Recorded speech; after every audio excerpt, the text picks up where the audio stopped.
Hello guys, magandang araw. Dito tayo sa may shoreline ng ah, Alegria, Zamboanga del Norte. At ito kasing lugar ay noon ah, naging historical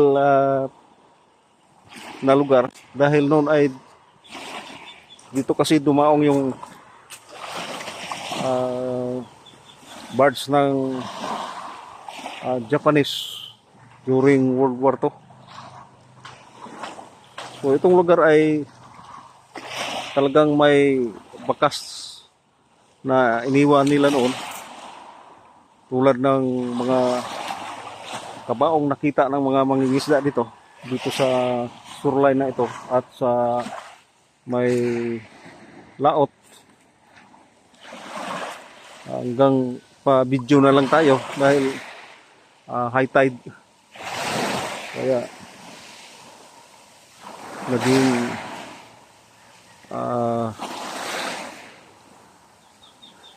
maganda ang panahon niya dahil sa umaga ay medyo wala pang hangin, kasi pag malakas ng hangin ay maalon ito.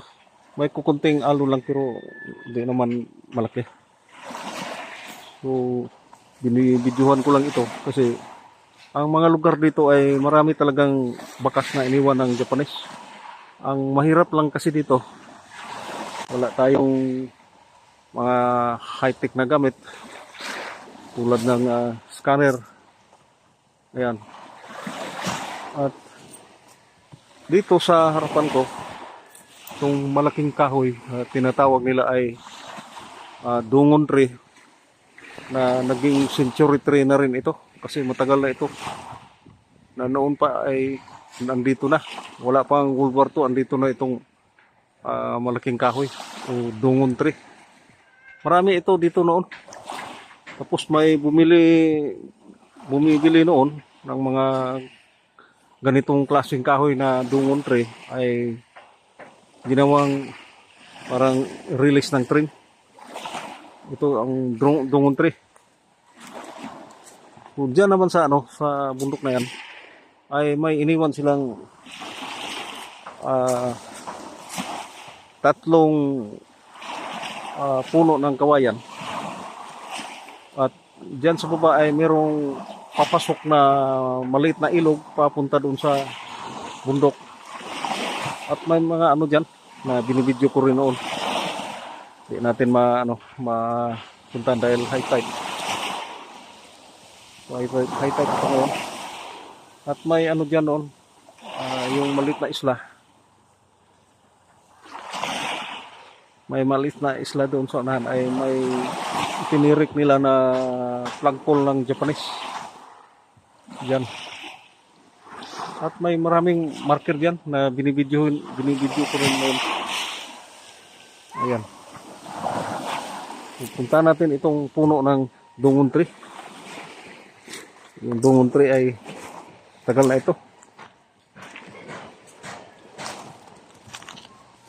Marami ito dito noon. Kaya binibili ng mga yung panahon ng 1970s dahil gagamitin daw sa release ng train.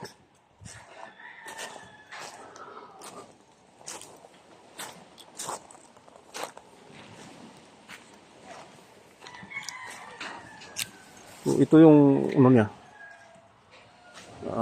malaking puno ng dungon tree. Ay di ito maano ng 4 na taos, siguro mga 5, kukulangin pa dahil sa laki ng puno. Yan. Mga malalaking tawag dito, yung mga sanga sa Bisaya pa. Yan. At may rin, ayan, may butas dito sa ibabaw ng puno. Yan. Ito ay isang dungon tree, mahigit 100 years na, sabi ng mga tao dito. Lugar na ito. Kaya laki talaga ng niya, katawan. Yan, hindi ito maano ng kahit 5 dipa, hindi mahawakan dahil sa laki.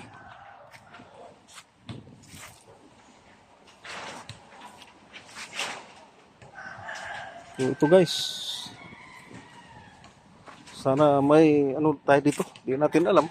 Baka may iniwan silang dito. Mga hidden treasure sa dito sa puno ng kahoy. Okay, laki talaga.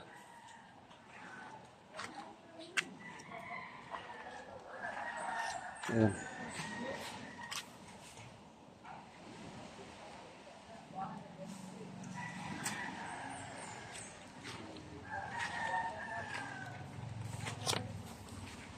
At ang story dito, itong puno na ito, dito sa harapan ng diyan sa dagat, may nakapagsabi na mayroong score box nasa 7 dipa, sabi ng mangingisda diyan sa unahan.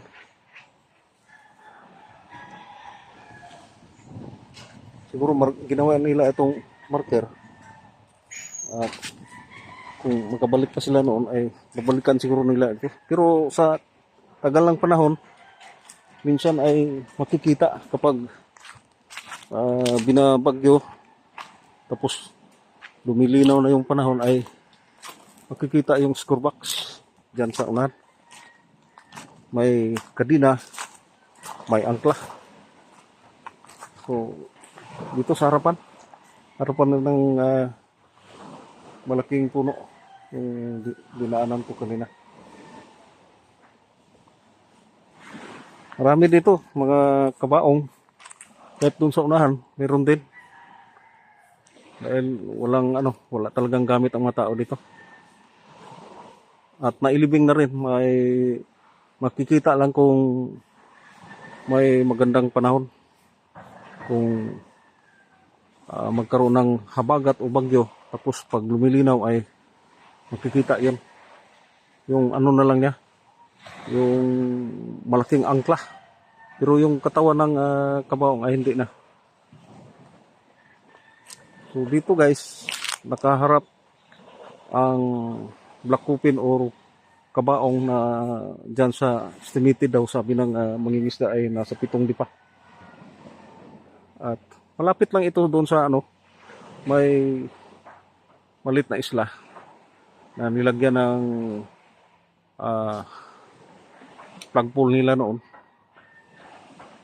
At sa panahon daw ng World War II ay malit lang ang mga bahay dito, nasa 5 lang ata, sabi ng matatanda noon. So ito yung malaking kahoy at andun pa sunahan. Marami ito. Yung dungon tree. Yung dungon tree na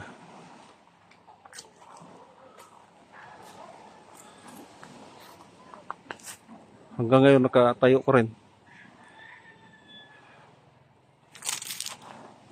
So ito lang guys ang maibahagi ko sa inyo.